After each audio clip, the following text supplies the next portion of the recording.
Hey, JD here. Welcome to the Mead House. You know, over the past several years, we've brought you over 150 episodes of mead making education, information, and entertainment. More than 100 guests have stopped by the Mead House, professional mead makers, medal-winning home mead makers, competition organizers, experts on yeast and honey, and brewers just like you and me have all visited to share their knowledge. Hey, the Mead House is produced for home mead makers and brewers looking for a bit of inspiration and information from the many guests and discussions we have here at the house. You can help support the Mead House by joining the Mead House Keyholder Club on Patreon. Just go to patreon.com and search for the Mead House. There's also a link in the show notes. For as little as $2 a month, you can become a keyholder. We've teamed up with some great companies to provide thank you gifts for your support. So get on over to Patreon, join the Mead House Keyholder Club, and get your own set of keys to the Mead House. You can listen to the Mead House podcast with your favorite player, and be sure to rate us 5 stars on iTunes or your favorite listening venue. The Mead House, mead making entertainment you just don't want to miss.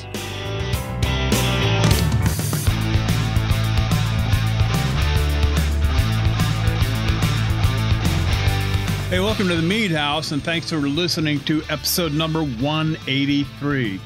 I was just trimming the cat's toenails when Jeff and Ryan showed up. I'm JD Webb, and I'll probably have to put another coat of wax on the dining room floor after they leave. But hey, you know the Mead House podcast, we're everywhere. I keep telling you that every week, week after week after week. Hey, we're on iTunes, Stitcher Radio, Spotify, iHeartRadio. The list just goes on and on and on. You can check all the listings on the front page of the website. That would be themeadhouse.com. Hey, in this episode, you know, it always starts here, right here, always.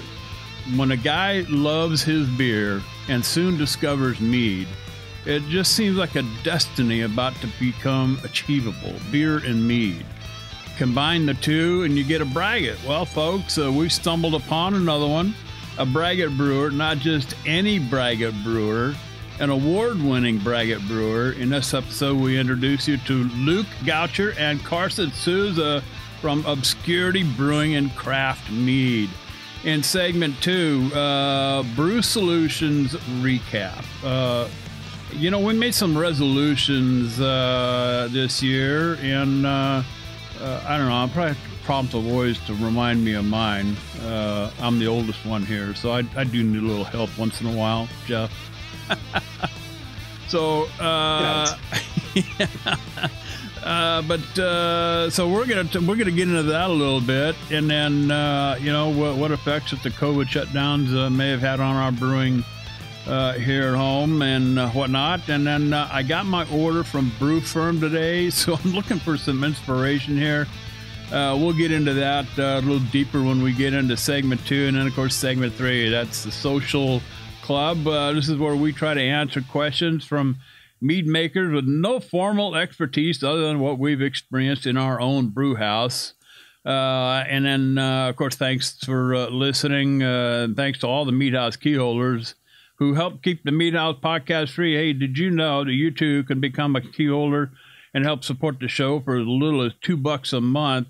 We've got some great thank you gifts to send out to you, plus a listing of keyholder-only content over at patreon.com, or you can just click on the link in the show notes. Hey, what are we drinking here tonight, guys? I'm double fisting it. I was going to call it Tequila Tuesday tonight, but I changed my mind. I'm drinking a whiskey. It's not even a bourbon. I know, shame on me. This is just a straight up whiskey, and it's called Redneck Riviera. And it's put out by John Rich. He's a country western singer, artist, and well, it's got his name all over it. I know he doesn't make it, but it's got his name all over it. I'm sure it's something to his liking. I found this quite enjoyable. Now, it's I don't want to say a cheap whiskey. I hate calling things cheap. Let's just call it a lesser expensive whiskey. Somewhere around $25 a bottle or less, depending on where you can find it. But this has all of the elements of a whiskey that you could ever hope for. if you're not used to drinking whiskeys or bourbons for that matter. The brown sugars, the caramels, the vanillas, the oak barrel, the char on the barrel itself. You can dig a little bit deeper and get into some of those dried fruits, oranges, a little bit of citrus on there on the bottom end. This is really good stuff. And sometimes I get asked, hey, JD, what would be a good whiskey or a bourbon to soak some wood in to age my mead with if I don't have a barrel? Well, this would be one of them. I would certainly do this. This has all the good stuff, all the good components, the vanillas, the brown sugars, the caramels, like I said. So Redneck Riviera, John Rich, look for it in your local liquor store. It's good stuff, I'm telling you. The other one I'm drinking is from Sap House. I just happened to stumble upon a bottle. Ryan and Jeff had some left over here. It's called Willin. This is a small batch. It's aged in a Scotch barrel for 12 months. I remember drinking this the first time and just oohing and awing over this. Ash and the guys out there at Sap House Meadery really got it going with this one. Wildflower honey. I tell you, this stuff, I mean, you can smell the Scotch.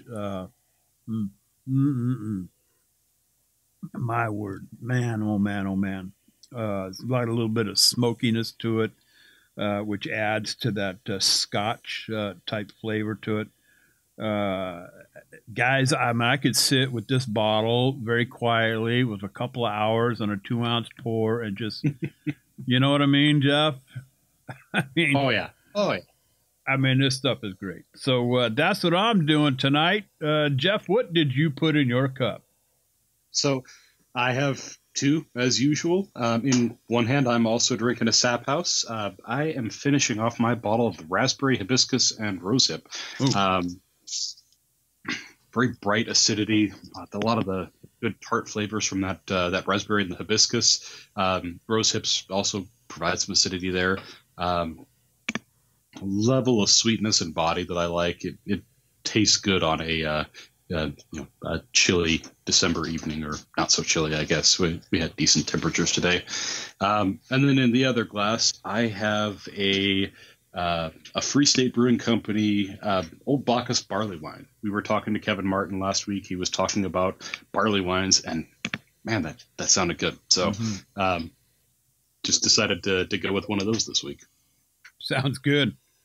Ryan, you've always got something classy in your glass. What is it tonight?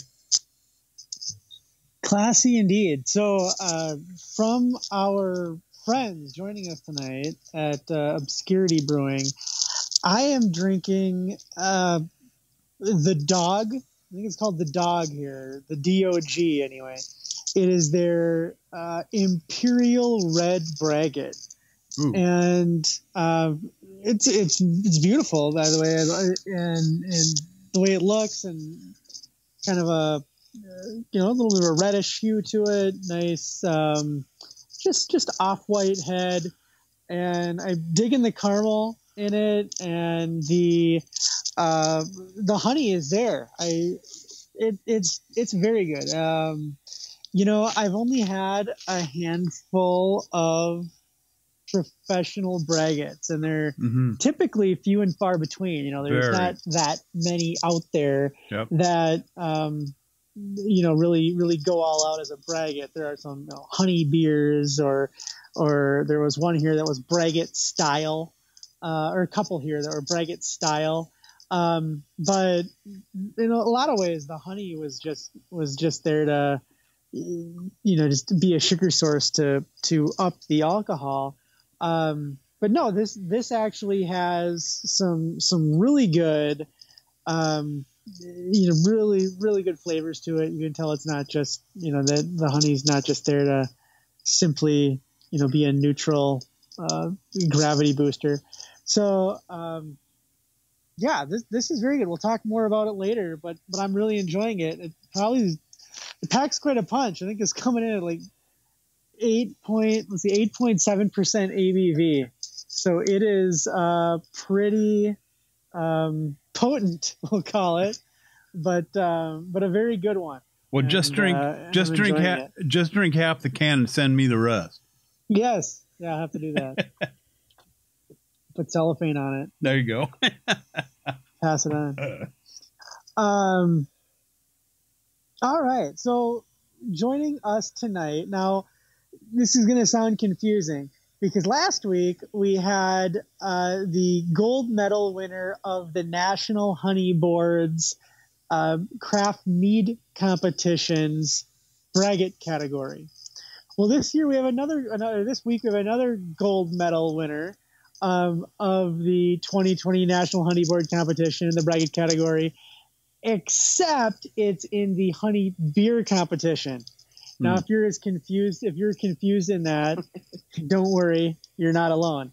The National Honey Board puts on a mead crafters competition and a honey beer competition, and there are braggot categories in both. Oh, wow. So last week we had on the gold medalist in the braggot category from the mead competition, and this week we have the gold medal winners of the braggot category in the honey beer competition.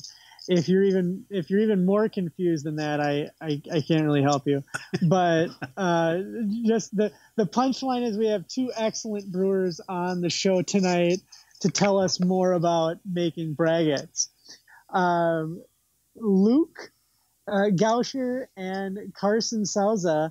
I'm going to have to ask him how to pronounce that. I apologize. I'm 50% right on that, I'm sure. From Obscurity Brewing. Obscurity has been operating since 2019, producing braggots and traditional beers in a gypsy brewer where he could find empty vesselage. This was occurring as we were redeveloping our location. Opened, yes, in the middle of pandemic, which features a 15-barrel brew house with 30-barrel vessels.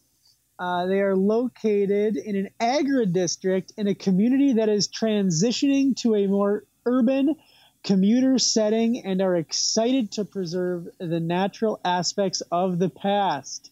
Awesome. They embrace honey and have incorporated that throughout the beer production process in their barbecue. And you also get some good food there.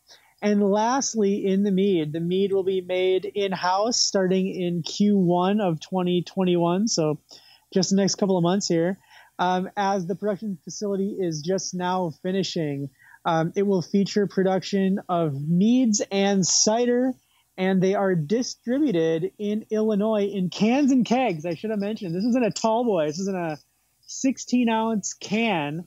Another, something that we see a little bit more in session meads, but still, I think most of the meads I see are in cans, and I haven't seen a tall boy quite a while. I guess aside from our buddies down in Atlanta, the Monk's Meadery, they do their stuff in 16 ounces as well. Luke is one of the owners and the managing member of the Brewery Meadery, a lifelong fan of the Mead House. The lifelong fan of craft beer, probably the Mead House as well. Will be after this show. Yeah, right. Fond of mead over the last decade, entrepreneur, real estate investor, yacht sailing champion, judo gold medalist. No, I'm kidding. As his primary gig. Excited to have first created a successful restaurant, the Lodi Tap House, that features Illinois' only produced craft liquid. Those relationships opened the doors to an introduction to Carson and the realization of opening our production operations. Obscurity started simply as a meadery, but as the vision grew, it's now mead, cider, beer, barbecue. I had barbecue chicken tonight. It was actually very delicious. Able to be experienced in a unique agri setting. I love beer and mead. I love to travel. I have always incorporated those two loves into taking me to some very cool locations all over the world.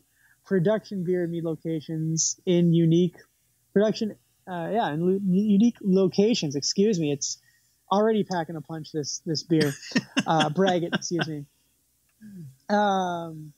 And Carson a decade of commercial brewing experience, previously of Pig Minds Brewing Company, a vegan brewery, believe it or not. I'm looking for a change. Vegan brewery. I'm trying to think. Yeast. Are yeast vegan? I mean, they're organisms. Carson has traveled all over the U.S., trying braggots and beers and seeking out the best mead wherever he could find them.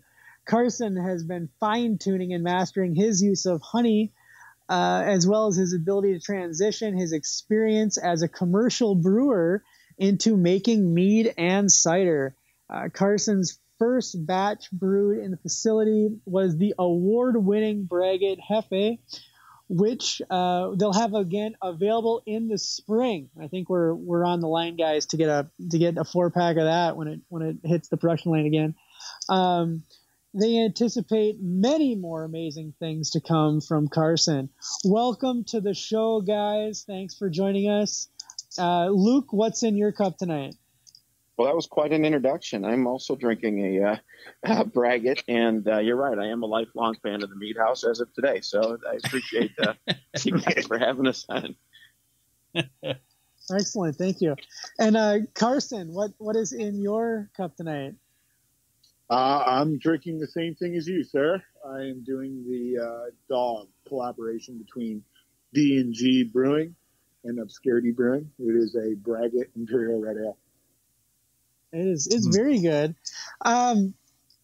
This is probably a good. Well, we'll get into plenty here in the next 25 minutes or so. Tell us, guys, congratulations on the gold medal braggot. As we talked about in the last couple of shows and numerous times before that, braggots can be really tricky. The BJCP calls them a harmonious blend of beer and mead or malt and honey. But getting that magic word balance, getting balance in those two requires some magic. How do you guys go about or approach your philosophy, or what's your philosophy of creating these really well done and celebrated braggots? I'm not sure who should go first. Carson, I think that's a great lead in for you, my friend. Go right ahead. So braggot, is its own baby, as you guys know. I tried, obviously as a commercial brewer, I try to design braggots where they are friendly to someone who's never had them. I also try to incorporate the factor of ale fermented mead to beer. So obviously with a braggot style, I'm shooting for ale at this point. So I guess really how I divulge into that's a very open-ended question, right? So I guess I'm trying to hone in a little bit more on how I could please the listeners into either a science form or a artistic form. Well, I think, why don't you start from kind of an artistic form? I mean, when you go out and say, like I was saying, there's a lot of beers out there that are made with honey, and it says it on the can, or it says it in the advertising, or what bottle, whatever it is. But if it didn't tell you that it was made with honey, you'd never know. There's no honey aroma or honey taste or anything in that. So when again, using this artistic language, when you sit down and you decide how you want to put something together, or what you want the drinker to take in and enjoy, what do you start thinking about when you sat down and put pen to paper and said, or pencil to paper and said, we're going to craft a gold medal winning braggot today? Okay. Great question. So I think as a commercial brewer, I look at the beer side first. And then I kind of go, hey, how can I stylistically get into this guideline? And then how can the honey show a presence in the beer? And how do I deploy that? So let's use Toast City, the gold medal winner, as an example. Hefeweizen, right? So it could be an easy beer to brew, and it could be a difficult beer to brew. I was set up for success right away in planning it, because I'm thinking to myself, what's a wildflower honey? Or that might actually, I think, correct me if I'm wrong, I think Toast City is actually buckwheat honey. Where would that earthy tone come with, like a polyphenol derived from the yeast? So artistically, I'm looking at it as like a culinary thing. I'm looking at it like the same as if I would make dinner.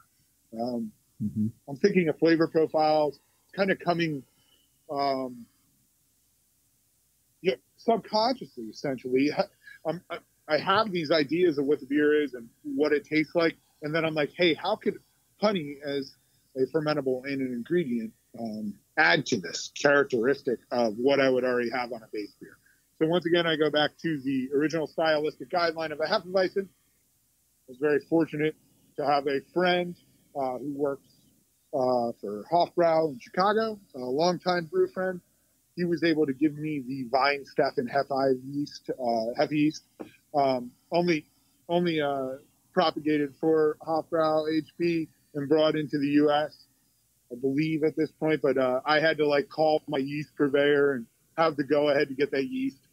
And I already had worked with that yeast for years, so I was able to kind of artistically, absolutely, like this kind of comes subconscious, but I realized that like the buckwheat honey would, the earthy tones from buckwheat would add to the phenols of the Hefeweizen yeast.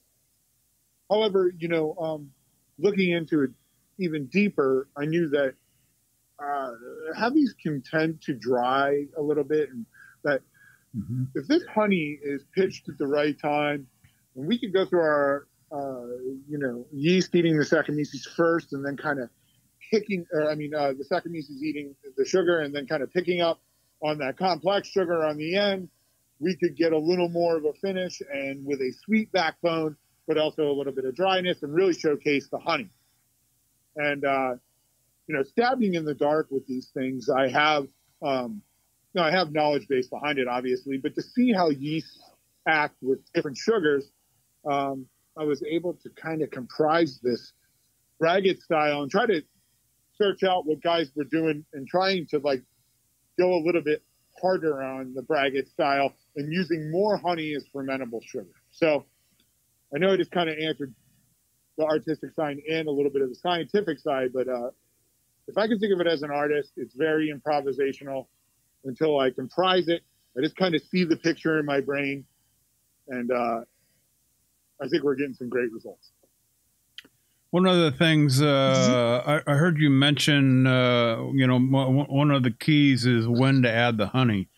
Something that I discovered here in my own brew house here when I make my little, 5-gallon batches was, the appropriate time to add the honey. I used to add it up front, after the boil, bring it down 100 degrees, throw the honey in. But then I discovered that I hardly got any kind of honey character at all. All I got was, 48% alcohol. So I started, actually, I think we had a guest on who talked about this. And I started adding my honey at high Krausen in small batches. So if my braggot calls for, say, 3 pounds of honey, okay, I'm adding a pound at a time at high Krausen, and then maybe a day later, 24 hours later, add another pound, and then maybe 24 hours after that, add the last, pound of honey. And I found by doing that, I was able to capture more of the honey character that way. Is that your approach, or how do you, without giving any trade secrets, but what's your methodology behind adding the honey to your braggot? That's a great question, JD. So if you wanted to know the full answers, you'd have to come work for me. No. All bullshit set aside. I'm a huge proponent of now learning, bringing the sugar in together after saccharification rates of the mash. So I've actually been adding where I've been catching prolific, flavors of honey in my beer. I've been adding it into transfer into the kettle. So post mash, but pitching it into a grant on gravity feed. So, I've done it at the end of a boil. I have pitched into fermentation too. So when you start, so this could open up, into a million ways. But sure, pitching pound for pound into a fermenter while you're going through fermentation, you're setting yourself up for a lot of things, especially with raw honey, which can work, but they can also fail miserably. Oh, yeah. In a commercial standpoint, I kind of steer away from that.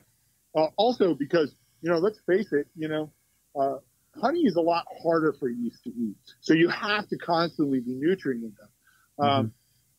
I'm trying to work right now with the idea and thought of let's let them eat all the maltose first and then jump into the harder sugar and kind of dry out a little bit. And you know what? I mean, obviously depending on yeast strain, but sure. I've had some super success for you brewer guys and mead guys out there with, Chico really is a workhorse yeast. And so I've also been experimenting with the Kvike and with nutrient pitches, for both braggot, beer, and or mead. They've been getting some really great results.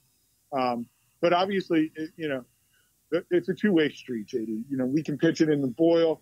We can get some flavors or we can pitch it in the fermentation where you're going to get a ton of flavor, but also, maybe develop acidity, mutation, quite a few things. So my safe route right now where I've been able to design a braggot and really have it come through, obviously Ryan's tasting it tonight and, a gold medal under my belt with it. It's just, I've been transferring to the grant and getting a full boil and, I see proteins. It does some funky things, but it also has been really just showing up in the beer. And it's a little bit different from the mead reality of, hey, let's pitch some yeast and pitch some honey and some water, and we go from there, and let's pitch nutrient every day. So it's a little different. I've been noticing beers kind of finishing out. But at their normal, I know what these yeasts do. I know what they do without honey. So when I see it, today I was surprised by it, so it's a little bit different methodology for me, but that's kind of where I'm at. Well, I don't think anybody's written the instruction book yet on how to make a braggot. So no one has. One of the things, you'd have to know the history of the Mead House. We talk a lot about braggots, and it's one of my favorites. And since I'm the producer of the show, I kind of guided this effort a little bit, but it's been a good effort because, unbeknownst to me a few years ago, almost 4 years ago now, when we started, I didn't even know what a braggot was. And when I had my first one that was sent to me by one of our former co-hosts, I was blown away. I thought, holy crap, this is what I want to do. Okay, I don't want to just mix water and honey and throw some yeast in. I want to do this. I want to make a braggot with hops and all kinds of stuff. And so I kind of gently pushed our show into this braggot thing, well, only because it's probably one of the most obscure. Talk about obscurity. Who the hell out there knows what a braggot is? Although it's in the BJCP, rule book and everything. Even when you get to the competition level, who the hell does braggots out there? Oftentimes they get lumped in with some other category because there's not so many of them, out there. So we're trying to bring braggots, the braggot category of mead making, and kind of put it on the top shelf instead of the bottom shelf. So we talk a lot about making braggots here on the show, as well as regular, traditional type mead making and a little bit of brewing as well. So, but like I said, I mean, whoever writes the instruction book on making a braggot, put me on your mailing list, I'm kind of trying to write it right now. I mean, it's all about ideas. I mean, who the hell knows the right way? I'm jotting down notes as I'm listening to you talk, and I mean, this is how we learn. So, yeah, so I got to be honest. I didn't get back into the mead. I mean, I didn't get into the mead game. I mean, I took a little second away from it to go back to beer, but then, back to mead, and I didn't even get into the mead game really until Lucas, was my friend before we were business partners, and he was like, "Hey, man, you got to try this shit." And I'm like, "Oh God, mead." I think of like, I let's just face it, I really do. I think of Band-Aids and yep, and Vicks Vapor Rub, and and I mean it's not a diss to anyone, because there's guys that are doing it phenomenally, but there is also a very uncontrolled side of it, just like there is with beer. But it was just it was a little outside thing for me, and coming from a vegan brewery for my commercial last 7 years, I was just brewing beers and barrel-aged beers and big beers, and the braggot that I brewed there wasn't even with honey. It was an agave braggot, which, hey, JD, there's no laws, right? Yep. So, yep. Luke's like, "Hey, man, let's do this." And we start drinking meads, and he really started blowing my mind. I'm a food and bev guy. I've been drinking wine and selling wine all my way through college. Sure. I was like, all right, show me some good meats. And he did. And then he's like, "Hey, what do you think? Can you do this? I bet you can do it really well." And I was like, "Well, I don't fucking know how to do it, but let me do some research." And when I really just started pulling off the sheets, I was like, "Oh shit, why is this way? Let's face it, why does it need to have a bad rep? Why? Yeah. How are these guys doing these things that are phenomenal?" And yeah, no shit, man. I'm a challenge guy, JD. I want a challenge, and for me, Luke was challenging me 100%. He still is. So it was like, "Hey, where can we do a breach in between mead and beer?" And obviously, we found the braggot, and we're really good at that. I'm really excited to make mead too. So there is this whole parameter of all three, and I loved how you kind of put that in your introduction. Let's face it, as easy as people say mead is, it's very difficult as well.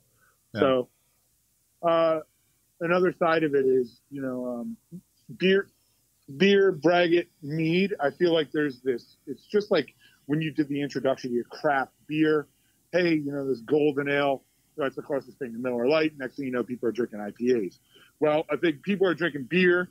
Then we're going to jump to braggot, and then we're going to get to mead. And something that you kind of just said earlier struck this huge resonance to me. It's like, hey, man, the braggot style is kind of lost right now. But you know what? Mm-hmm. Through all the bullshit going on in craft beer, from putting milk and cookies and chicken wings into beer, I think braggot's going to be something that we're kind of on the curve of right now. We're bringing back an old thing, but I think it's going to blow up. And I think we're kind of ahead of the curve, because people love beer and people love honey. Yeah. So if we can find this medium from good beer to mead, it's going to be phenomenal. How did Luke? You've been sitting there awfully quiet, dude. I've just really been enjoying the conversation. I learned something new every time I work with this guy. That's why I enjoy working with him. But a couple things he said there, just what I've had a lot of fun doing too, just kind of more as a fanboy on the sideline, kind of envisioning this project with Carson, and then just watching him, grow this product. And honestly, the first brew out of the brew house, the gold medal, it kind of caught us all by surprise. But just the fun with all the varieties of beer, and then all the varieties of honey out there too. And then blending those two and kind of a harmonious, we've probably got 15, 20 varietals of honey right now sitting in our lab at the brewery, just continually playing with flavor profiles, and just, the honey aspect for me is really, as more of maybe the novice, is really what's just been blowing my mind as we've kind of been going on this adventure together. And albeit, this is a relatively new adventure for us, like you said in the introduction, we started together Gypsy Brewing, and whatever brewery had a little bit of space for us in 2019. And a lot of them didn't really want us to bring honey into their brewery at the level we were bringing it. So we really had to call in some favors with some friends. Oh my God, what are you doing? What are you guys talking about? But we were able to get a little vote of confidence. We were able to get a couple beers under our belt, a couple braggots under our belt. And, like I said, with the first beer out of our formal finished brewery, was the Toast City Braggot Heffy. And we were, super proud of Carson and his creativity and honestly his ability to take a risk with us and just kind of jump down this kind of weird, obscure category that, it really excited us recently here. Well, isn't that what it's all about? Taking risks. I mean, if you taking risks and having fun, man. I mean, it's really, that's what we're doing. Yeah, so. Man. My dad used to tell me all the time, when opportunity knocks on the door, if you don't open it up, you'll never know. Right. You can always close the door if you don't like it, but if you don't open the door, you never know what's standing on the other side. Right. And so, and like Carson said, no risk, no reward. Right. And there is so much, like cookies and candy and all this other crap people are throwing into beer. You can get all the flavor profiles, a lot of them anyway, out of honey. And it's, and you can do some pretty amazing, wild things. So why are they using all this kitschy crap? And they, we really have this natural product sitting right here that it's just really being underutilized. And you can pull it in from, all corners of the world and get all these different flavor profiles and have so much fun with it. Oh, and just excited to go on the ride with Carson on this thing. Yeah. I know the one other story I was thinking, was, when we were talking about travel and before we opened up, you mentioned that braggots are hard to find. Yes. Carson, I think we traveled out to California. We finally found this place called Viking Braggot Company. I believe it's still there. The guys were super generous. And it was the only braggot brewery that we could find in the country that was doing a braggot beer at full capacity at the time. This was 3 or 4 years ago. Do you remember where they were? I think, Carson, do you remember where they were? Were they in North South? Eugene, Oregon. There you go. Okay. And phenomenal. The operation was phenomenal. They brought us in. We told them what we were doing. We were 3 years out at that point, but boy, they popped open the containers of honey. We're sitting there drinking the beer, tasting the honey, and we're like, this is what we want to bring to people. This is what we want to do. But it took us traveling from, Chicago all the way out to Eugene, Oregon, and a couple other meaderies and breweries on the way. But, to find, some place that was doing this at the capacity, that we were envisioning. And boy, when we got there, we were blown away that they were doing it, and the possibility within what they were doing was just what excited us. Ryan's tugging on my mic cord, so I better throw it back over to him. Go, Ryan. Well, we've kind of covered a lot of ground here in Meander. There was one thing I caught about 5 miles back on our little hike here through Braggot Valley. But did you hear Carson say that he has a culinary approach? Yes, I did. Yes, I did. I heard that. Yeah. So I want to go down that trail if we can peel off a little bit here. I'd love you guys, are you Luke and Carson? You guys good on time? Yeah, I'm into the DOG right now, the Braggot Imperial Red, and I've got a Braggot Juicy West Coast IPA next. So I'm just enjoying the show. Careful now, we might keep you all night. So go ahead, Ryan. Yeah, sorry there. Lost my train of thought. I'm glad you verified they were available.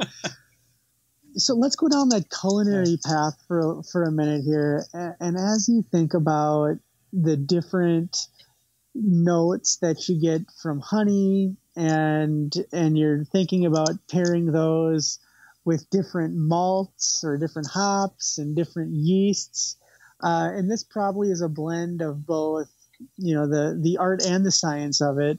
But how do you start thinking about blending kind of that that culinary aspect of taking your ingredients here, because we like to say, look, creating that chicken carbonara, with all your different ingredients when you make that is really, the same thing you're thinking about when you're picking out your hops and your malts and your honeys and your yeasts and figuring out exactly how they're going to come together to be a sum that is greater than their parts. Wow, that's a lot. Even for a guy that spends a lot of time in the kitchen, that's a lot. So a little before brewing, I'm 41. I have over 26 years in the food and beverage industry. Uh-huh. I'm a cook before I'm a brewer. I'm also a musician before I'm a brewer. Yeah, same here. I graduated from Berklee College of Music in 2005. The whole time, I went to the University of the Arts in Philadelphia as well, playing jazz, playing contemporary music, and worked my way through food and beverage. I've literally held a job in every facet of the restaurant industry. So food is my music. It's my way to express myself and my release. And it's hard because I'm not running the kitchen at Obscurity, and I want to ever so hard, so badly, because I love all aspects of the food and beverage industry. But I think of food and music very similar, improvisational, inspirational, and I take those tactics. So like if you're, I'm a drummer by trade. If I'm in the woodshed and I practice for hours, I have these tools that I can apply when it's the time of need. And that's the same with cooking. And that's what I kind of think, Ryan, into composition of beer and deployment of beer. Now, let's face it. I have those chops, so I have that fundamental janitor brewer, because let's face it, when you're a brewer, you're a glorified custodian. Mm-hmm. But there is an aspect of culinary, deployment and embracing culinary. I'm trying to think of my best words here to basically design and deploy. So when I think of beers, I think of them as like Aunt Claire's gravy, right? Oh, yeah. You know what Aunt Claire's gravy is, and that's how I think when I design a beer. Mm-hmm. And then there's always this little adaptation. So what did you find in the beer that is great, and what did you hate? Let's eliminate the hate and get to the great. Mm-hmm. So braggot, throwing it into a braggot in a culinary aspect is like, hey, I'm like I told you, like with the Hefe, I think of what the yeast produce, what the flavor characteristics are in the malt, and how the honey can complement it. So that'd be like where my garlic and my olive oil meet my eggplant. Yeah. So trying to find a medium in there, and then also trying to design forward, which is not always easy. It's because, let's face it, there's multiple varietals of everything. There's varieties of hops, there's varieties of malts, there's varieties of honey, there's variety of yeast. And every ingredient has its own flavor characteristics. So you got to think of it like where other people won't get it as well or as easy as I do, I kind of see it in my brain. I don't have to put it into beer tools to fucking know it's going to be good. Yeah. So I guess I'm trying to think of it on both ways. Or like for the guy who's pen and paper, he's going to want to know every little, what my pH is, where it is to where what, and what my gravity and how everything goes. I guess I kind of think all that past, and I'm just thinking of like what the palate's going to be and how the plate's going to look. So applying that to beer has worked greatly for me, and it allows me to express myself where, you know, like you guys said, you know, and how we talked about earlier, you know, there's some beers out there that are super rough, and there's some meads out there that are really rough. And why are they rough? And why are they rough? Is it that the brewer doesn't know what he's doing, or is it that this yeast went rogue, or is it? I got a great friend who's a huge guy in the craft beer industry. I'm not going to name his name. He's huge. He's installed a multitude of breweries throughout the years. He's OG craft beer, and he always says, "Oh, well, if you fucked it up, put it in a barrel, let it age for a year, and charge triple." Yeah. You know? So there's this parameter there. I get that. Comes down to designing too, and you know where you want to miss and mark. But yeah, on a culinary aspect, I'm like, hey, Ryan, just on the beer, and not even so much with the braggot. And the braggot's an addition, obviously. It brings a whole side thing to it. But yeah, now I want to be able to know if I'm going to put raspberries in a beer, what the raspberries are going to do in that beer, and then what's it going to do if it's just an extract, you know, or what's it going to taste like as a concentrate to give a forward approach, or on the back end, it's like this little nuance that you get that maybe someone wanted more, but maybe it just balances to the beer and culinary greatness. So. Yeah, question, but I'm kind of fucking spewing. So no, I get it. You know, it's like hamburgers, man. I mean, you can go to McDonald's that sells 7 billion hamburgers a day, or you can go to a local joint that makes gourmet hamburgers that are just out of this world. You know, I mean, there's a huge difference. I mean, they're both hamburgers. I mean, you know, I mean, there's no issue there. I mean, they're both hamburgers. So. But one hamburger seems like it's been thought through. You know, they have developed a flavor profile that, you know, all of the components seem to go together with each other and complement each other. And I think that's how mead making and brewing ought to be. You know, on the show here, I mean, I've talked about it a couple of times. I read this post in a very popular brewing forum one time, just arbitrarily going through some of these beer recipes and whatnot. And this guy made a big deal about he dumped an entire German chocolate cake into his boil. And I'm thinking the whole cake, right? I mean, the frosting, the coconut, the nuts, the cake. I mean, the whole thing. It's like, you know, oh my God. I mean, is this what we've come to? You know? But I guess it's like that opportunity knocking on the door. Dude, if you don't know, you know, if you don't open a door, you'll never know. Now, I don't know whether that beer came out, you know, tasting worth a crap or not, but by God, at least he dumped the chocolate cake into the frickin' beer, into the boil, and gave it a shot. And if we don't give it a shot, we're not going to know. So yeah, I agree. You know, that's a great topic. You know, these guys doing all this stuff, and I get it. Like we said before, no risk, no reward. Yeah.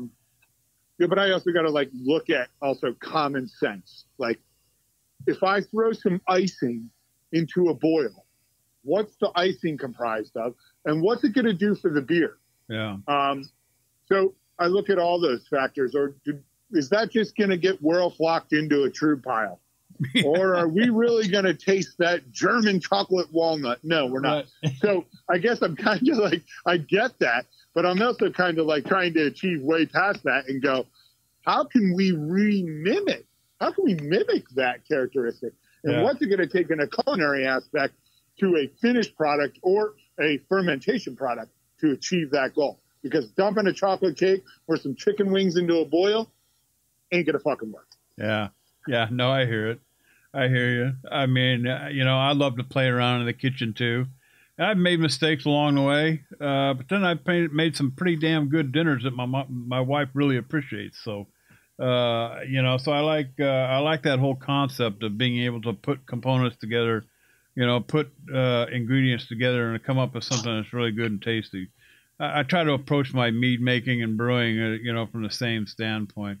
Jeff is our resident BJCP judge. He's also our note taker, and I can hear the scratchings on the You've been pretty quiet over there along with Luke, Jeff. You got anything for these guys before we cut them loose? Sure. So this could go to either of you, and feel free to chime in as you like. I've heard you guys talk about like a red ale, a Hefeweizen. I think there was a mention of a hazy IPA. Are there any beer styles or beer ingredients that you think are either like just not particularly conducive to making a braggot, or good question. particularly challenging for making braggots? Great question. For myself, okay, so great question, Jeff. I don't think that anything's really like JD said earlier, there's no book written on this shit, but nothing's off limits. Make it taste good. I mean, and what profile are we going, or what are we making? So yeah, we make everything. Obviously I'm a traditional brewer, so I'm making hazies. I'm pitching lactose. I'm pitching Biotrains hops. Honey's just only going to add to that. It's an ingredient that adds so much character. So obviously, are there some things in beer that I don't think should happen? Yeah. And I get in battles with my peers that are also greatly successful. And I have much admiration for their OG brewing chops. But yeah, sometimes they go a little out of context. I'm a huge gardener. I think pickles are fucking awesome. I love to make pickles. Yeah. I think they belong in beer. Not really. No. No. Do I think an IPA should be turned into something that resembles a milkshake? I do not. However, what I want and what the consumer wants are two different things, right? So we all probably got into this thing, Mead making braggot beer, to say, hey, you know what? Our shoulder is what we want to push on to everyone. What's on my sleeve? I drink beers for me, and I want to share that with the world. Well, unfortunately, everything that I want to drink, I just want to drink some Pilsners, some light lagers, is not where I could go and get outside my box. So watching what other people do and what is competitive in the market. Hey, let's face it. We all got into this for the passion and love, but we also got into this partially for an end game and also to survive, right? So, we have to kind of step outside ourselves and our comfort zones and say, hey, I don't want to brew a milkshake IPA, but if I'm going to brew a milkshake IPA, I'm going to give you the best one I possibly can, and I'm going to put all my heart into it. Yeah. And maybe it is the best. Maybe it's the best in the market.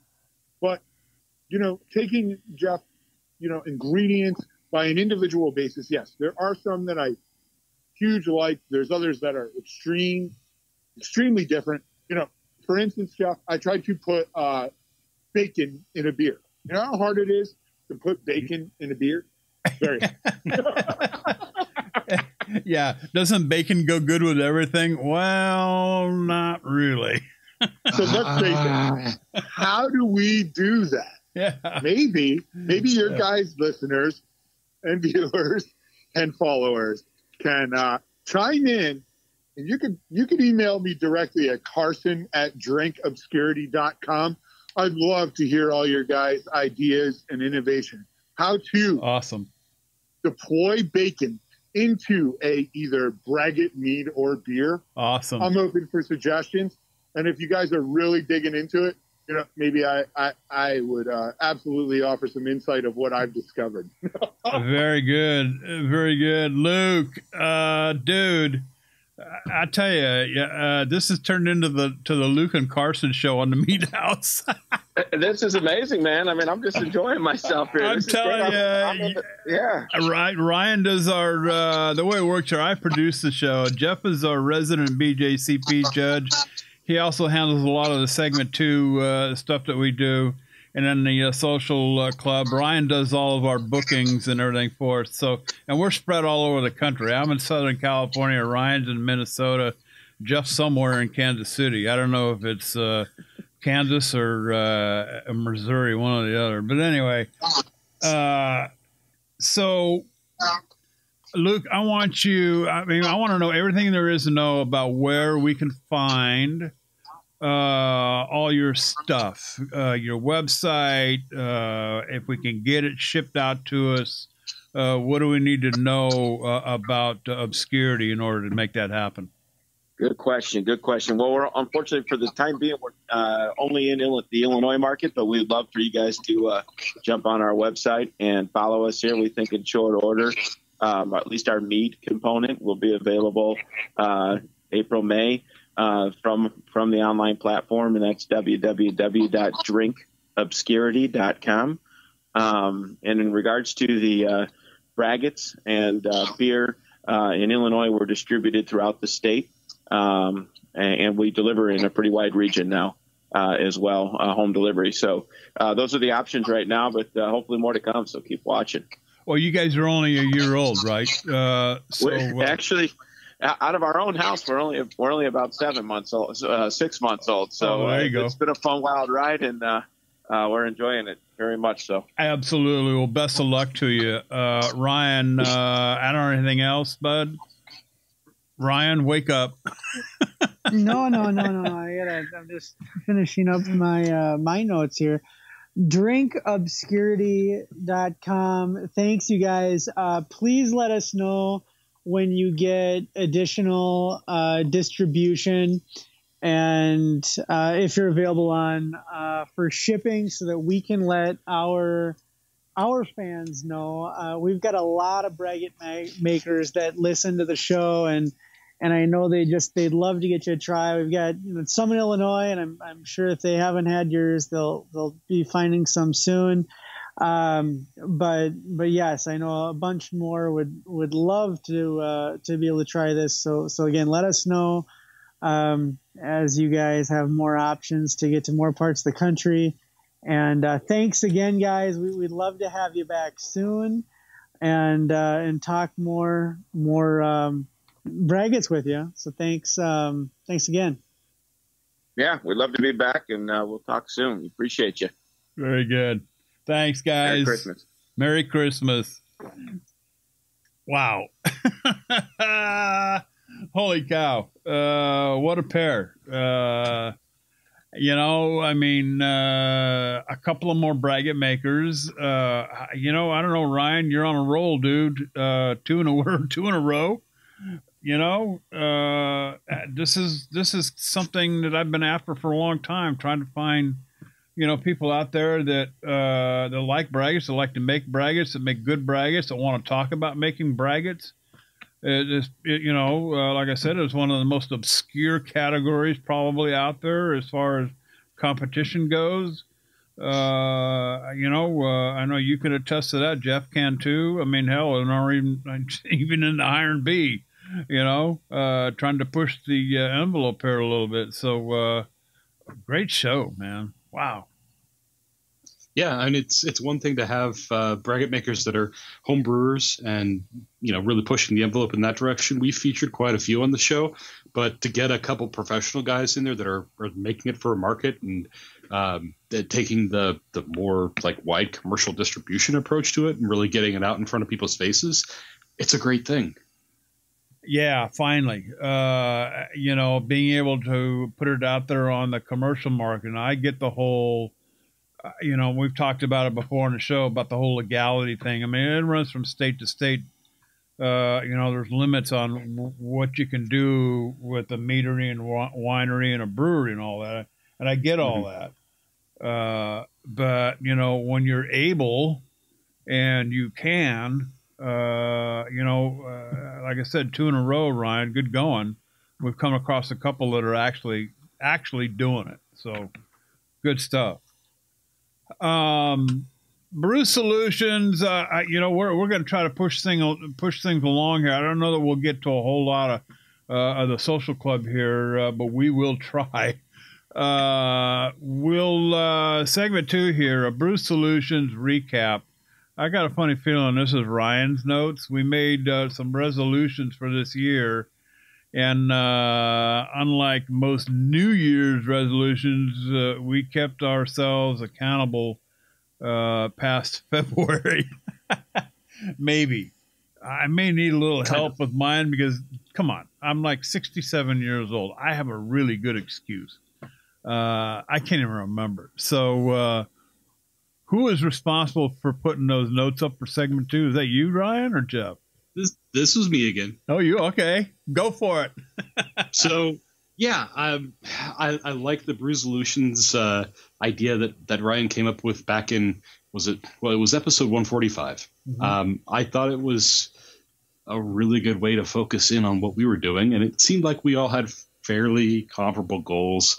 I know Ryan talked about paring down the amount he brews, really focusing on his 7-20-10 approach, getting rid of a lot of the extra crud that was making moving just a pain for him. And personally, I go back to this episode and go, wow, okay, if I'm moving in the spring, this is great stuff to start working on right now. Yeah.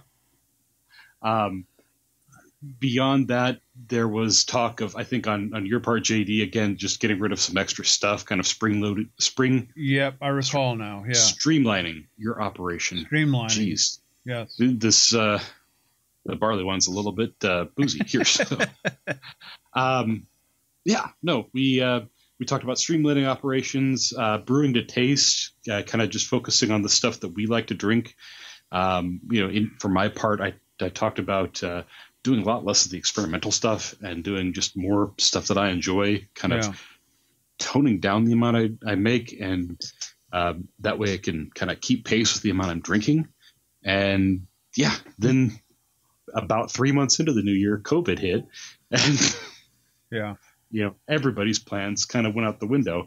I think we checked in back in May, June, as to how we were doing with those resolutions. But I thought, with the year kind of wrapping up, us getting towards the end of everything, we can take a quick look and see what changed this year. What did we learn? Was this useful to do? And what can we apply going forward? Let me start it off. You jogged my memory now a little bit, and I do recall I did slim down and trim down and get rid of a bunch of stuff, a lot. I've resigned myself to the fact that I'm only going to brew maybe 5 gallons a month. So trying to load up 2 5-gallon fermenters at the same time, that's a thing of the past. Screw my neighbors. I mean, they come knocking on my door. I tell them where Mission Liquor is over on Burbank Boulevard. And I'm trying to brew for just my wife and I. Once in a while we'll give some stuff away, but trim down. Yes, I have trimmed down. I've gotten rid of a lot of equipment. I'm down to nothing but kegs. I think I've mentioned that several times. One of the, I think one of the greatest inventions ever and if you're a kegger, only if you're a kegger, because this only will work for a keg, is the clear beer system.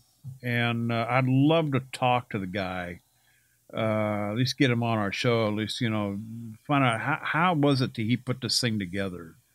In a nutshell, it's basically siphoning off your keg from the top instead of the bottom. And what does that mean to a mead maker? A lot, okay? Because this means that you can secondary, and we've been through that discussion before too. You can go from fermenter to keg and just leave it there in a reasonable amount of time, and be able to siphon off the top with the, even if you don't want it carved, it doesn't take a lot of pressure to push it through a hose. So we're not talking about carving up a mead. We're just talking about storing it in a keg and dispensing it. And the clear beer system, one of the most awesomest developments ever. I have every single one of my kegs, and I have, 4, 5, I've got 6 kegs, and all 6 now have the clear beer system. So that's been a huge thing for me. I can now store my brews in a keg, not one of those glass carboys. We've all, Ryan has shared the story over and over and over again. I think you too, Jeff, about glass carboys. And so that was a big thing for me. the other thing that I'm looking at, and this is another thing I probably mentioned a couple of times, although I'm just, I'm having a difficult time getting to that point yet. Okay, still reducing down my brew house. Okay, I want to get a conical brewer. I mean, this is a full-fledged with a trub dump on the bottom conical brewing system. And I've been looking at one over at Spike Brewing for quite some time. I'm about ready to make that purchase and put it all together. My intention is to brew 5 gallons at a time. If I need to secondary, I can secondary in the stainless steel, one of the buckets. I'm going to get rid of the other bucket. I don't need it, the other stainless steel bucket. Might even get rid of both of them and reduce that footprint down. So for me, it's trimming down. It's getting rid of things that I really don't need anymore. Over the course of several years, acquiring a lot of stuff that, you might use once and don't use it again. I've got lots of that kind of stuff, that I really just don't really need anymore. So it's taking up space. And when you live in an apartment, every square inch is pretty valuable. And so that's kind of where I'm at. As far as my brewing goes, I haven't brewed a lot, I must say. I've been kind of, a lot of this, some of it has to do with my health, because I have cut way down on my alcohol consumption. That's per the doctor's orders. So consequently, I don't brew as often as I used to. And my neighbors are a little annoyed about that, but to hell with them. But I am looking forward to, as we get to the second part of this segment, doing some brews. Here we'll talk about in a minute. But anyway, Ryan, your Brewsolutions recap. Did you accomplish what you set out to accomplish? Yeah. So I had 4 on my list. Number 1 was to streamline, and the examples that I gave were that I was going to just have one kind of bottle enclosure. So I was just going to go to all Crown Cap bottles. Yes. Yep. And I was just going to use one base malt. And I remember. I've done that. I got rid of all of my cork bottles. I do everything in Crown Caps now. So I do my still meads, my sparkling meads, my beers, my wines, my cider, everything's in Crown Caps.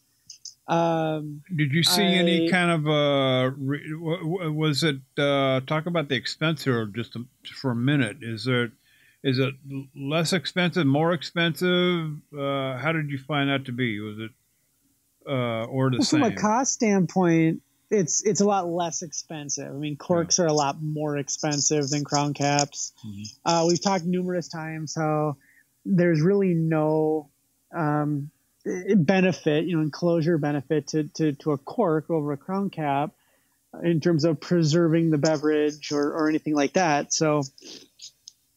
I just wanted to be easy. I didn't want to have corkers. I had corkers, I had cappers, I had corks, I had caps, I had all the stuff, and I wanted to streamline, just get down to one thing. I mean, yes, there were some cost savings, but I mean, it's not that much. I mean, maybe it's a couple of pennies for a Crown Cap, and a couple of nickels for a cork. So.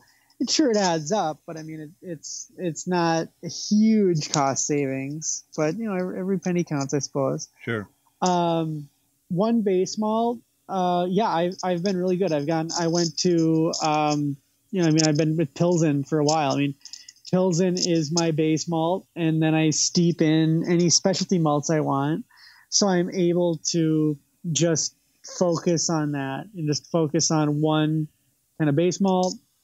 I had thought about going to just one kind of honey, but I still have like 3 different kinds of honey. I still have, like a 5-gallon pail of orange blossom, a 5-gallon pail of mesquite. Yeah. I think I've got some buckwheat. So I do like having the honey variety, and that's okay. We're not trying to be too minimalistic here.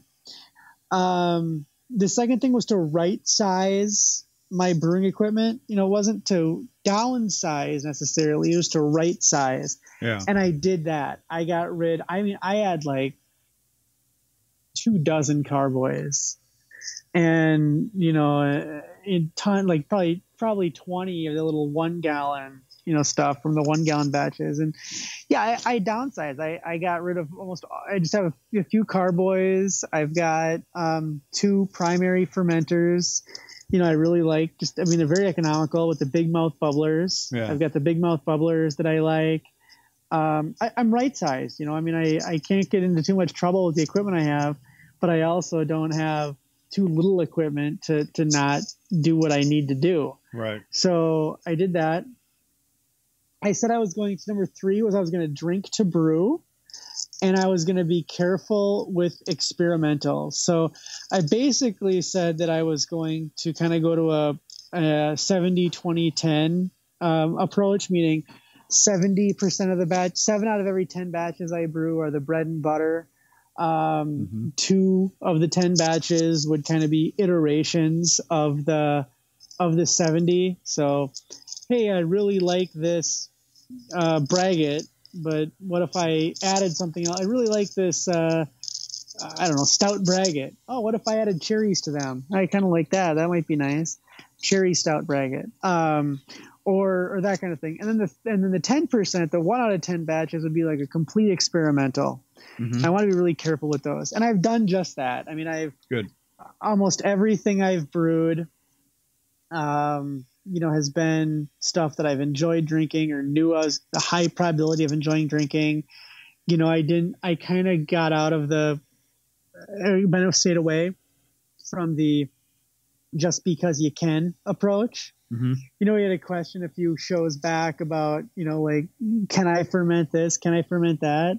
There's a lot of things you can ferment, but that doesn't mean they're going to be good. Yeah. I mean, you could go to Costco and buy 30 pounds of prunes and make a prune mead, but I'm really not sure if you'd want to.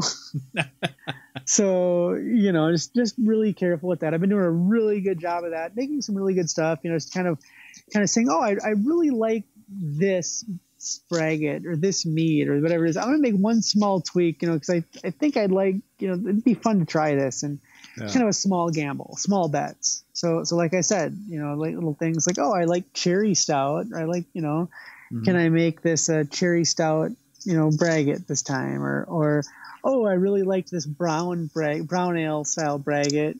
I wonder if I added a little bit of Boucher honey, if how that would turn out, like maybe 10% or 20% or something of the honey being Boucher. So little safe bets there, and that's going pretty well.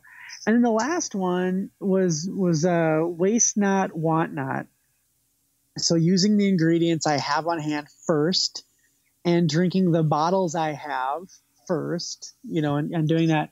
I've done a magnificent job of this. I have liberated so many bottles of mead over the last year that, because I was kind of like, I don't know, it's okay. That's like a C grade mead, C plus, C minus, mead. But I'm going to go over here and brew something that I know is going to be a B plus or an A and drink that instead. Nope, I forced myself to liberate all of those bottles, liberate all of that mead, and I'm just down to just a handful of cases that are there. So did a great job of that, and then using the stuff I have, I've just continued to say, okay, no, before you chase the shiny object, before you get shiny object syndrome. And shiny object syndrome is when you just can't wait to try that new thing, even though you've got a bunch of stuff on hand. Yep. I've been really focused on saying, nope, I've got this. It's taking up shelf space.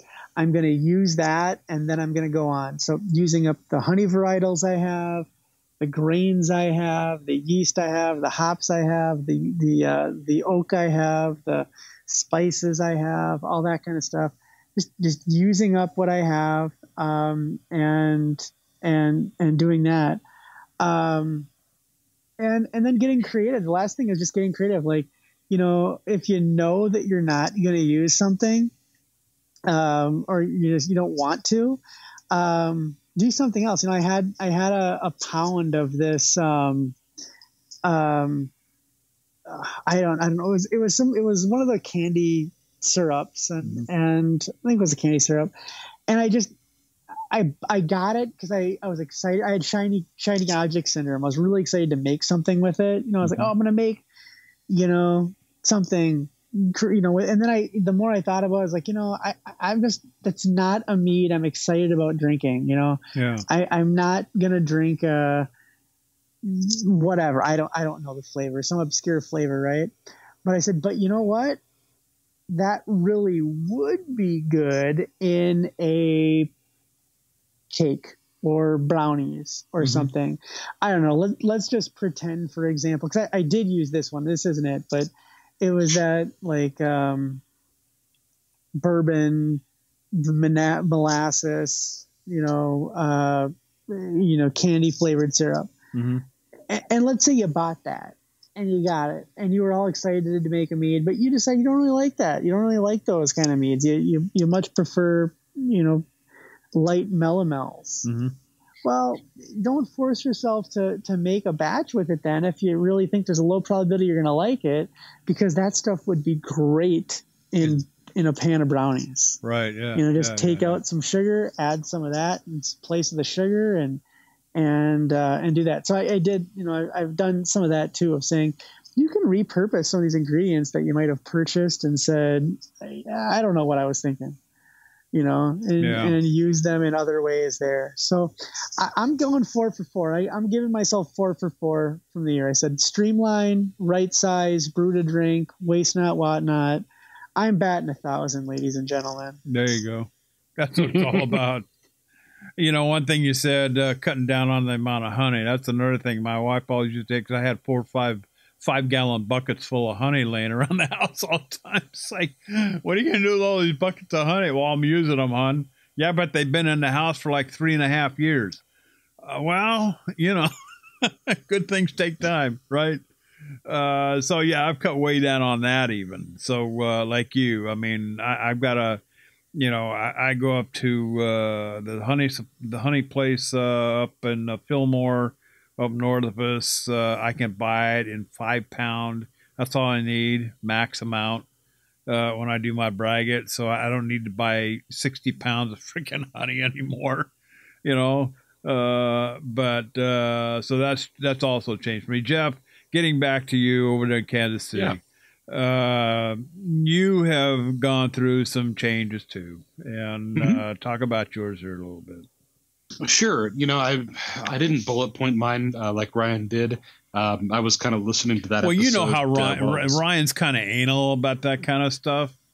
He's a list guy. He's got a list of things, Yeah, well, that's okay. Lists work well for people. I probably should have done a list, but it occurred to me that I was talking a lot about the fact that I had a lot of excess mead sitting around, like 3 milk crates full of bottles of different experiments or the leftover amounts of batches. And I was just brewing so much that I had like 6 kegs full of stuff and didn't have an empty keg to put batches that I was making into when I was done. Yeah. I wasn't emptying them out fast enough because I can only drink so much. I mean, we're talking about like 10, 12% ABV braggots that I want maybe a pint of, and then I'm done for the evening. It's just like, I got a buzz. I'm happy. I don't want to get sloshed because I got to work in the morning. Yeah. Realistically, that's even under COVID standards where I'm drinking a lot more than I probably should be. I was, I could still see having problems getting rid of that many kegs of alcohol. So I had to cut down quite a bit on my brewing and really like laser focus on what I wanted to make. And looking back, I only made 7 batches this year. The funny thing is, though, I like all those batches. And if I'm thirsty and looking for something to drink, I can easily grab one of those out of a crate or out of the fridge and be like, hey, this is great. This is what I want. I don't have the experimental batches that are ending up in milk crates because they're so-so, or it was an interesting idea and it kind of worked. those milk crates have gone away. A lot of my excess just crud in the brew room has been organized and put in one place. Mm-hmm. And in some cases, COVID was kind of a blessing in that regard, because I had a lot more time at home and I had to stare at this shit. Yeah. Frank, I had to kind of come to terms with, no, I need to get this shit under control, because this is a mess. So in that regard, it helped. And, I also had an increase in consumption that kind of helped get rid of stuff. As of now, I have nothing in kegs. I have one milk crate, and it's just full of that bourbon barrel sizer that I think you guys had at that was the first Iron Bee. And I've just kind of taken my time with that. That's good on a cold evening by a campfire kind of a thing. I don't feel any need to get through those immediately, but I'm enjoying them while I'm drinking them. There you go. So, I think this was a useful experiment. I think this has helped me streamline stuff. Like I mentioned, we're looking at moving in the spring, and getting rid of a lot of crap ahead of time was definitely a good move. And I'm kind of looking at paring down stuff even more. We're looking at upsizing a fair amount, and I know if I hadn't gone through this, I would probably just be, further expanding into the brew room fish tank that I would end up with in the basement of this house. Yeah. And, the idea of just sizing it for what I want, what I need for my brewing, that's a great thing. Yeah. Well, I'm trying to keep mine from becoming an obsession. I think it almost started out that way. I mean, I'm retired. I after all my heart surgeries and everything, it was pretty evident I needed something to do. And so, that's how I kind of got into this whole brewing thing. It sounded interesting to me. But shortly, you do enough reading and talking to people, pretty soon it just becomes an obsession. And it's like every weekend you're running out to the frickin' brew store, and I'm coming home with, 10 pounds of frickin' grain, this kind of grain, that kind of grain, whatever. And then it's like, I'm never going to get to any of this stuff, Oh, yeah. And you think that's bad? Try working at a homebrew store 2 or 3 days a week and chatting with people for 8 hours a day about what they're thinking about brewing. Coming home with a trunk full of the leftovers, right? Oh, my God, I can see that. But so I needed to push back quite a bit, and keep this from becoming an obsession and keep it as a hobby. So far, so good. My other obsession now are my aquariums. We just got aquarium number 8. That's another show, another story that I'll talk about at a later time. But, again, this is a retirement thing. I don't get out as often. I can't get out as often. I'm very limited in some of my physical activities. So this whole aquarium thing is kind of I look at it as an indoor farming, raising animals type of thing. And my brewing, that's it, So speaking of my brewing, I was so taken aback with, remember episode 181? We had Bart Bayless from Brewferm, all the way from Belgium, on the show. And I had to listen to that show like 3 times. I thought that, what he's, I have yet to try it. It all came today.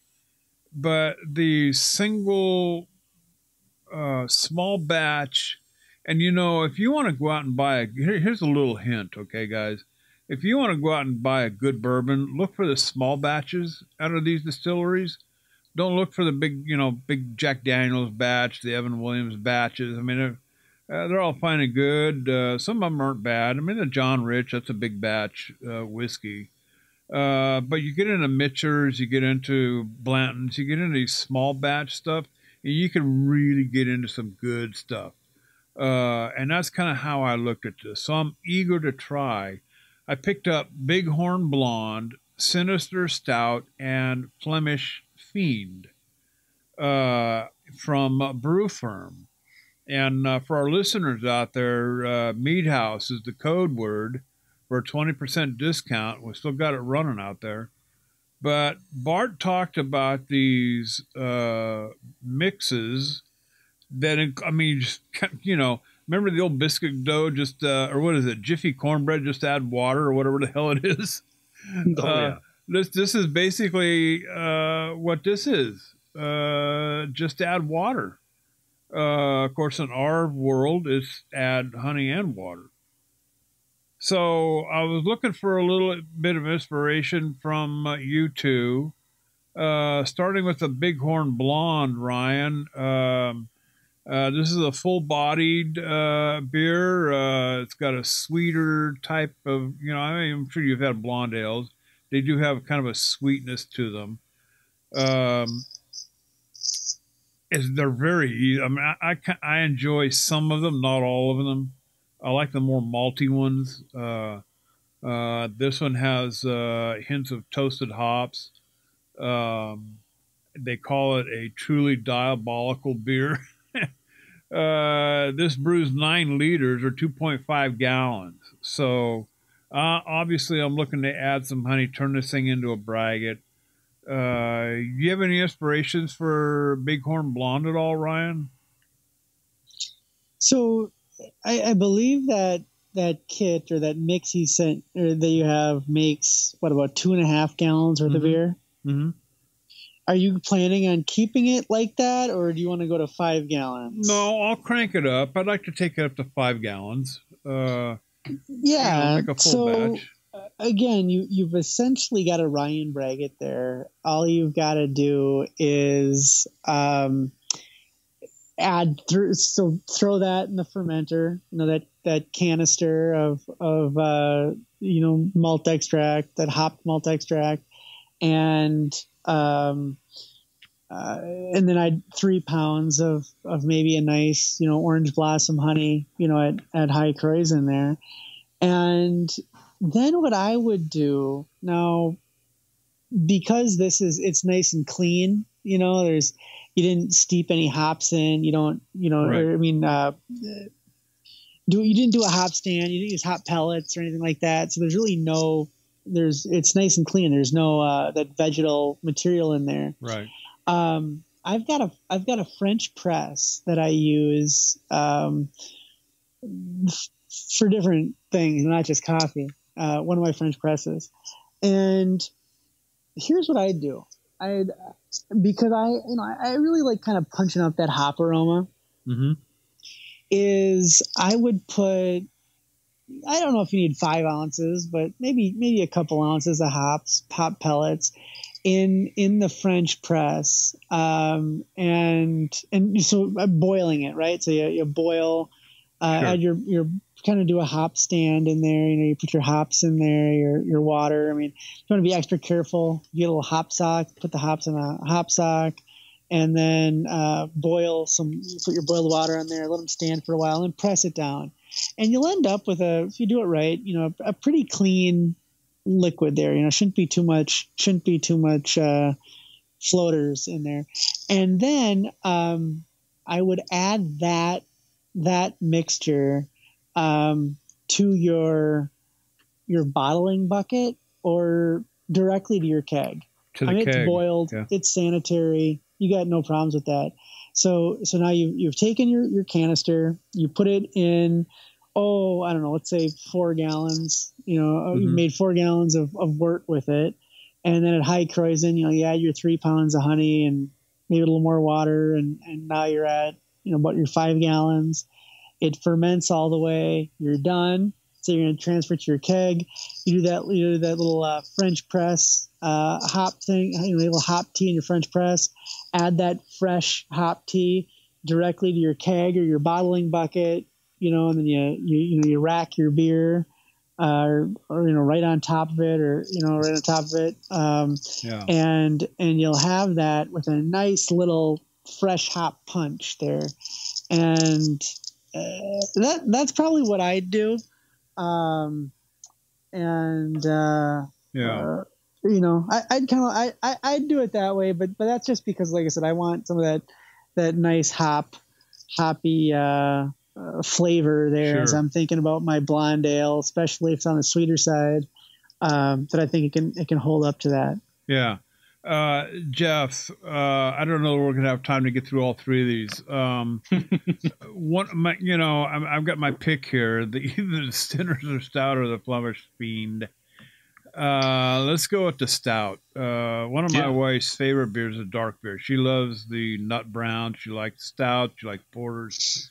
This is a dark with a bitter taste. Obviously, this has got the roasted malts in it. And a smooth finish, hints of chocolate and coffee. Okay, chocolate and coffee. Now, she likes both of those. So I'm thinking about staying along the same. Okay, so maybe amping those up a little bit. What would be your suggestion there? Oh, man. So, we're talking about stouts and we're talking about making a braggot. So obviously some Bochet honey or some of the,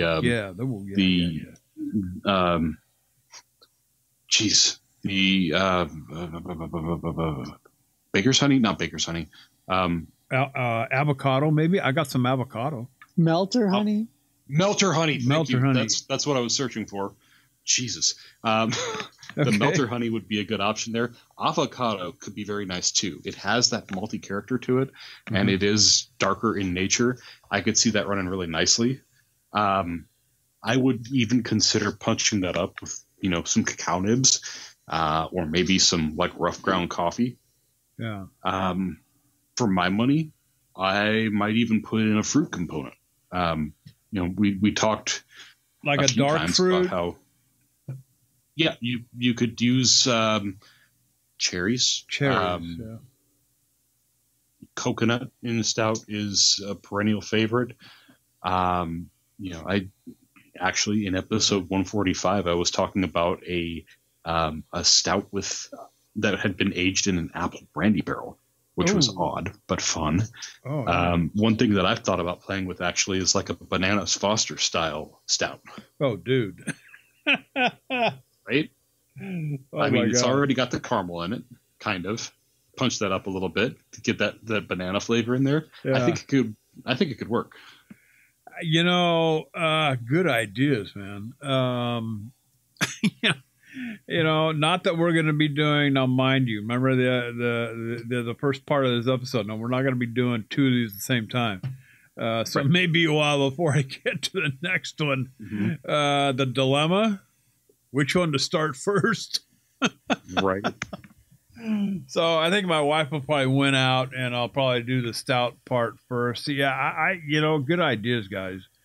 And this is kind of what this show's all about, picking off, from one another, getting some inspiration, and hopefully we're throwing some inspiration out there to all of our listeners. Unfortunately, we're going to have to drop the mic right there. I apologize to all of our listeners for missing out on the social club tonight, but hey, I promise. Okay, next week we just might double up on it and give you a hell of a show, a hell of a social club for next week. But hey, that's going to do it for this episode. Hey, a big thank you to Luke Goucher and Carson Souza, the Luke and Carson show tonight on the Mead House. A lot of fun. Obscurity Brewing and Craft Mead. We'll put the links up in the show notes on this episode. You got to go out there and visit. If you're out in Illinois, guys, I don't care where you're at in Illinois, make the drive, okay? And get out there and visit them. Like I said, we'll put the links up in the show notes for sure. And but hey, thanks for hanging out with us here on episode number 183. Hey, don't forget to email us. Tell us what you're brewing, info@themeadhouse.com, or just send us a message on the Facebook deal or Twitter, both at the Mead House. I know, I think his name is Labonte. He's an avid listener. Michael Labonte, I think.